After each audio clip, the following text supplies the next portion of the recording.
লেবাননে হামলার জবাবে ইসরায়েল ভূখণ্ডে পাল্টা হামলা চালিয়েছে হামাস ও হিজবুল্লাহ।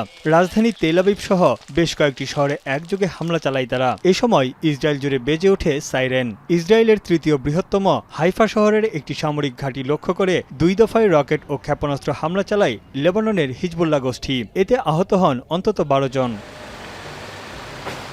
হামাস জানিয়েছে ইসরায়েলের বাণিজ্যিক নগরী তেল আবিবে একাধিক ক্ষেপণাস্ত্র হামলায় অন্তত 2 জন আহত হয়েছেন। ইসরায়েল ভূখণ্ডে বেশ কয়েকটি ক্ষেপণাস্ত্র ছড়ে হামাসের সামরিক শাখা কাশেম ব্রিগেডস। এছাড়া হুতি বিদ্রোহীরা ইসরায়েলের কেন্দ্রে ক্ষেপণাস্ত্র হামলা চালানোর দাবি করেছে। প্রায় 190টি ক্ষেপণাস্ত্র ইসরায়েল ভূখণ্ডে প্রবেশ করে, যার বেশিরভাগই প্রতিহত করার দাবি করেছে দেশটির সামরিক বাহিনী। عمليتين عسكريتين في إطار المرحلة الخامسة من التصعيد. الأولى استهدفت هدفين عسكريين للعدو الإسرائيلي في منطقة يافا المحتلة. ডায়রিয়া সহ যে কোনো পানি শূন্যতায় এসএমসি রোড স্যালাইন নিন। কেনার সময় প্যাকের গায়ে এসএমসি লোগো দেখে কিনবেন। এদিকে হামাসের সামরিক শাখা আল কাশেম ব্রিগেডের মুখপাত্র এক ভিডিও বার্তায় বলেন, জিম্মিদের ভাগ্য এখন নির্ভর করছে ইসরায়েল সরকারের উপর। তারা বন্দি বিনিময়ে রাজি না হলে জিম্মিদের ভাগ্যে করুণ পরিণতি অপেক্ষা করছে।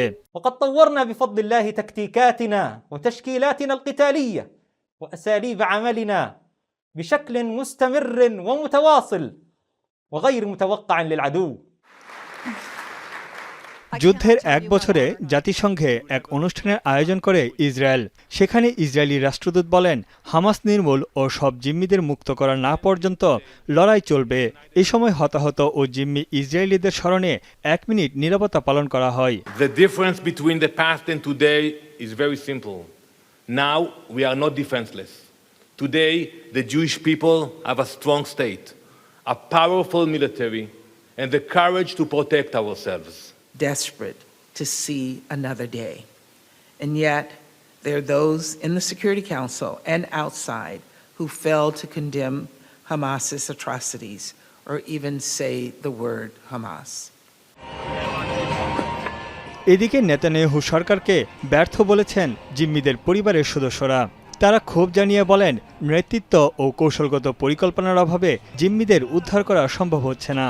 I didn't expect the war keep going so much, and my wishful thinking is, that the hostages will be back. Focus is that we can't go on with our lives until all the hostages are back home. Israeli parliament ভবন নেসেটে সাদা ও নীল রঙে সাজিয়ে স্মরণ করা হয় হতাহতদের। এত কিছুর পরও গাজা ও লেবাননে হামলা অব্যাহত রেখেছে ইসরায়েলি বাহিনী। বিমান ও রকেট হামলার পাশাপাশি চলছে স্থল অভিযান। তানভীর জনি, এখন বিশ্ব।